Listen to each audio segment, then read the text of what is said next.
petit live improvisé qu'on va faire avec Aurélie pour vous parler de l'atelier qu'on organise dimanche par rapport à la confiance en soi pour t'aider à réaliser tes projets. Parce que parfois, on a des rêves, on a des envies, on a des projets, mais voilà, on manque de confiance en soi, alors on procrastine, on ne fait rien et du coup, tout ce qu'on a envie de mettre en place, il faut se bouger. Et parfois, on a un peu de mal parce qu'on manque de confiance en soi. Alors, on va voir si le live prend aujourd'hui ou pas. Quelques petits instants. Hello Jess, si jamais vous avez des questions pendant le live, vous pouvez les mettre en commentaire et on y répondra. Et si vous regardez le live en replay, vous pourrez aussi mettre vos questions en commentaire, on y répondra, mais du coup par écrit. Alors la confiance en soi, un vaste sujet. Je ne sais pas si toi qui nous écoutes, tu as confiance en toi ou pas, ou justement si peut-être tu manques de confiance en toi.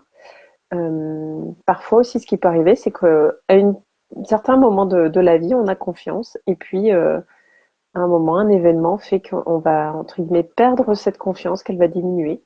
Mais en fait, c'est pas qu'on a un niveau de confiance qui reste constant tout au long de la vie, ça peut fluctuer. Ça peut notamment arriver quand on est âgé. Il y a des gens comme ça qui par exemple, tout d'un coup, ils ont du mal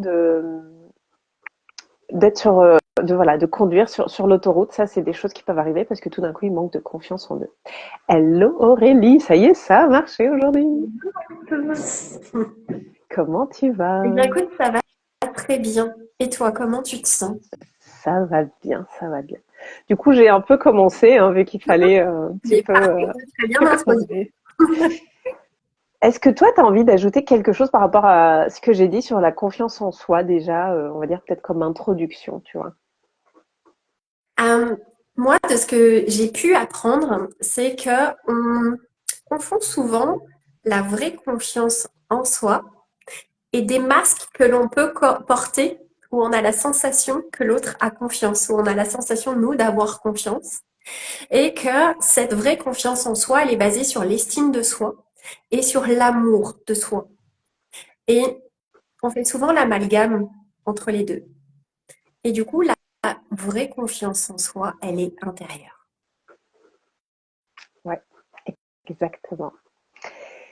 Est-ce que toi, là, du coup, on va être un petit peu à parler aussi de nous pour vous montrer pourquoi c'est un sujet qui nous touche. Est-ce que toi, tu as tendance à avoir confiance en toi? Est-ce qu'il y a eu des périodes où tu as eu peut-être plus confiance, d'autres moins? C'est comment pour toi? Alors, moi, j'ai eu tendance depuis toute petite à manquer de confiance en moi. J'étais une enfant très angoissée et du coup, ça a perduré dans ma vie d'adulte. Donc, j'ai très souvent manqué de confiance en moi et surtout de sécurité intérieure. Si bien qu'il y a des caps de vie que j'ai pas toujours bien passé ou même que je n'ai pas osé passer. Des expériences aussi où j'ai pas osé dire oui, des opportunités auxquelles j'ai pas osé répondre, voire même de belles relations que j'ai pas osé construire parce que je manquais vraiment de cette sécurité, de cette confiance. Et c'est pour ça que c'est un sujet que j'adore aborder et que j'adore aborder parce que je sens combien la confiance nous permet de concrétiser nos projets à tous les niveaux, aussi bien relationnel, personnel que professionnel. Et toi, Et Sophie? Ah, pardon. non, Vas-y. mais j'allais dire justement comment tu as fait pour dépasser. Ouais, Je sais pas si tu veux peut-être, tu vois, et puis je parlerai peut-être très de bien. moi, ce qui s'est passé.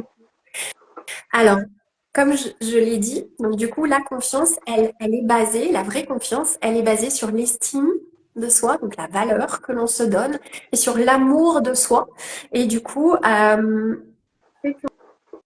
travaillant donc sur certains épisodes de ma construction, de ma vie, de mon parcours, mais aussi du coup, mes blessures, euh, que j'ai pu petit à petit aller redorer l'amour de moi, l'estime de moi et la confiance en moi. Donc c'est en retravaillant des épisodes de vie, en allant les regarder, les chouchouter, les choyer, les dorloter, leur apporter de la sécurité, mais aussi du coup, les reconnaître ou reconnaître mon vécu là-dedans et aller réparer ça que j'ai regagné, donc en sécurité et en confiance en moi. Et aussi en amour et en estime de moi. Ouais. Et du coup, ouais, tu voulais me demander avant. Oui, et toi? Moi, j'aurais eu tendance à dire ouais, que justement, j'avais plutôt confiance en moi avant le burn-out. Justement, moi, j'étais même du style, si on me disait c'est pas possible, j'étais du genre à faire non, non, mais on trouvera toujours un moyen pour y arriver. J'étais un peu même parfois peut-être à foncer. Alors, comme tu dis, il y avait peut-être une partie qui n'était pas totalement alignée, mais j'avais quand même tendance à avoir confiance en moi. J'étais pas spécialement à avoir peur de faire des choses. J'avais pas spécialement d'angoisse, mais c'est comme si le burn-out était vraiment venu casser une grosse partie.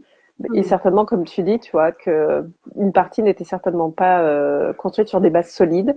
Euh, et ça a été aussi, voilà, en travaillant, en faisant différentes pratiques, notamment, bah, moi j'ai eu du coup pas mal de séances d'hypnose, des activations Kundalini, des pratiques aussi de libération. Euh, le fait de développer aussi, je trouve, mon entreprise, c'est un énorme travail sur soi. Euh, et tout ça a fait que ça s'est reconstruit. Et puis aussi, je pense qu'à tort, on pense que la confiance en soi, elle vient et puis on fait les actions. Alors que non. Pour moi, c'est on fait les actions et la confiance en soi, elle arrive aussi de par les actions qu'on fait. Si on attend le bon moment, qu'on ait 100% confiance pour faire quelque chose, je pense qu'on peut rester Mm. assis longtemps dans son fauteuil. Oui, parce que qu'est-ce qui va du coup consolider la confiance en nous, c'est aussi du coup d'avoir la preuve, d'avoir des preuves qu'on y arrive déjà. Mm. Et de sentir les ressources que l'on a déjà. C'est Ouais, super. Ce que tu dis, c'est une très belle clé. Est-ce ouais. que du coup, j'en profite pour te demander, est-ce que tu voudrais nous en dire un petit peu plus sur ce qu'est l'activation Kundalini? Est-ce que ça vient générer, apporter? Donc, dimanche, on vous propose d'abord un voyage de guérison qui va être fait par Aurélie, qu'elle va vous présenter après, et puis une activation Kundalini. Et pourquoi on mixe les deux? Parce que justement, ça va permettre de...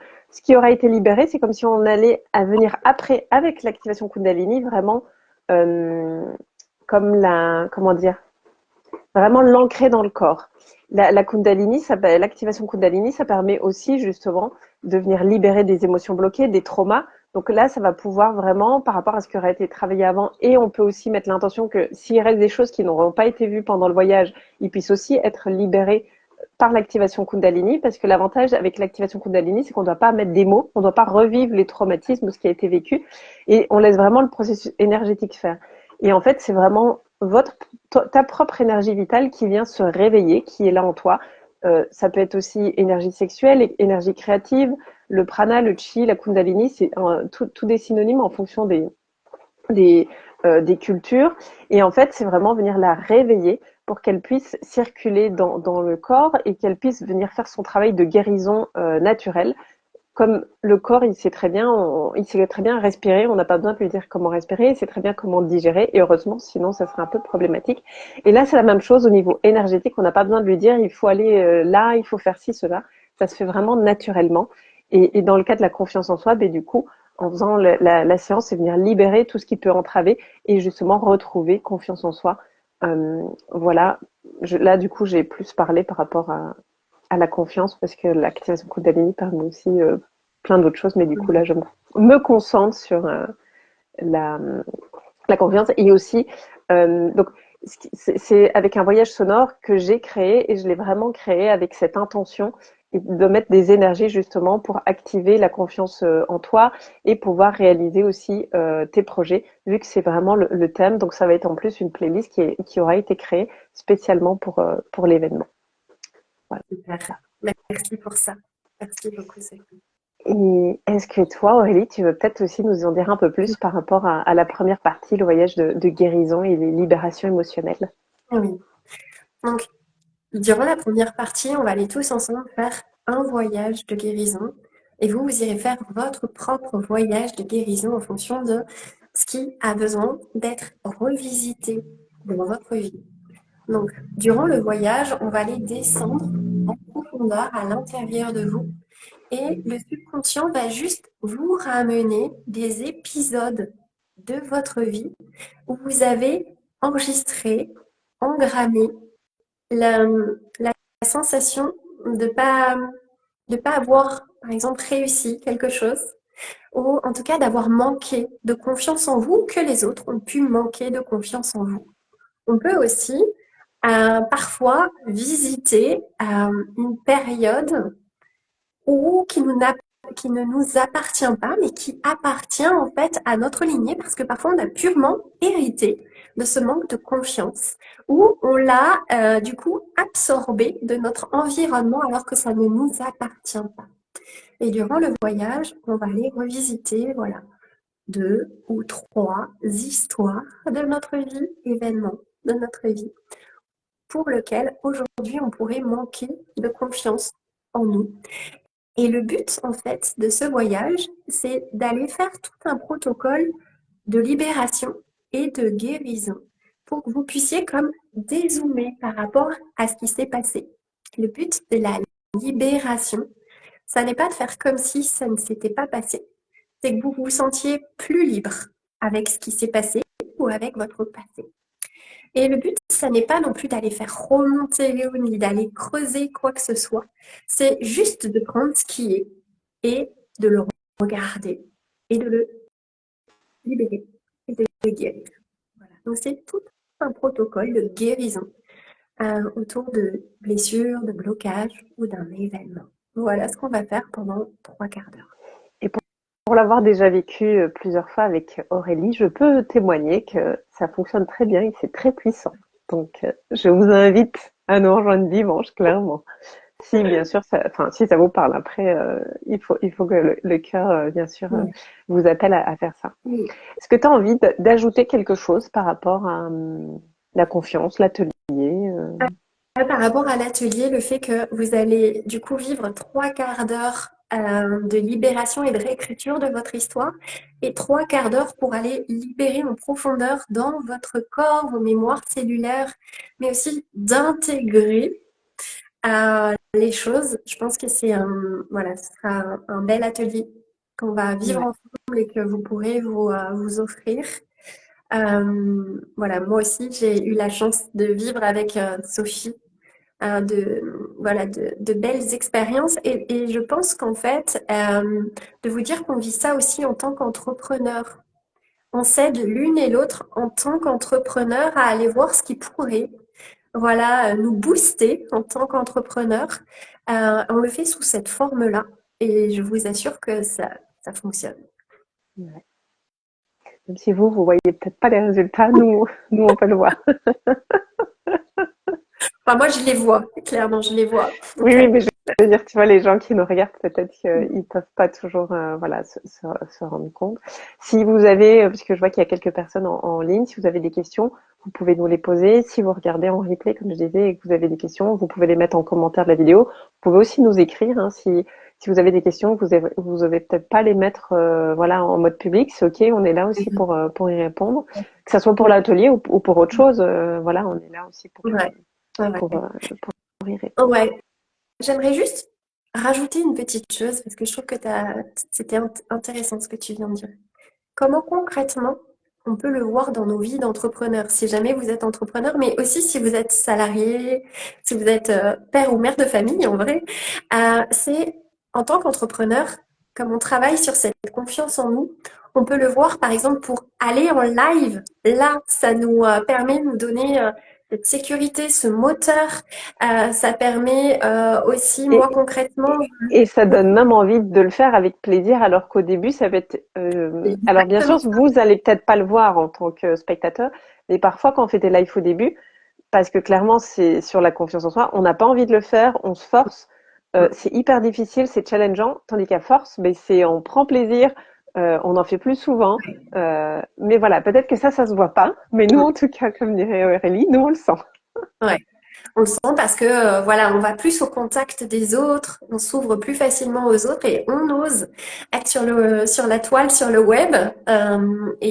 Ça, c'est vraiment réconfortant de savoir qu'on grandit aussi à faire ce genre de choses. Moi, je prends aussi des décisions beaucoup plus facilement avant. Je les prends en quelques minutes alors que parfois il me fallait quelques jours parfois pour prendre des décisions. Et là, j'ose plus facilement ce genre de choses. J'ose aussi plus facilement des collaborations grâce à ça parce que je me fais vraiment confiance. Donc voilà, c'est tout ça que ça vient changer et ce sera forcément différent chez chacun d'entre nous par rapport à notre objectif, à notre parcours et à ce qu'on vit. Ouais. Ouais, j'ai aussi un exemple là, qui va être tout chaud. C'est qu'après 3 ans où j'ai écrit un livre, alors je dis pas que je l'ai écrit il y a 3 ans pile, mais il a commencé il y a 3 ans et puis je l'ai vraiment laissé pendant plus d'1 an bien tranquillement sur l'ordinateur et tout. Là, je me suis dit non, aujourd'hui c'est bon, ici 2024 on le sort. Mais ça aussi c'est une grosse sortie de zone de confort, donc il faut avoir confiance parce que dans un livre, on livre une partie de soi. Donc on sait que derrière, potentiellement, des gens ne vont pas aimer, derrière, potentiellement, il y aura du jugement. Si on n'a pas confiance en soi, ben, le livre, il reste dans notre tiroir et on n'ose jamais le sortir. C'est célèbre pour ça, Sophie. Bravo à toi.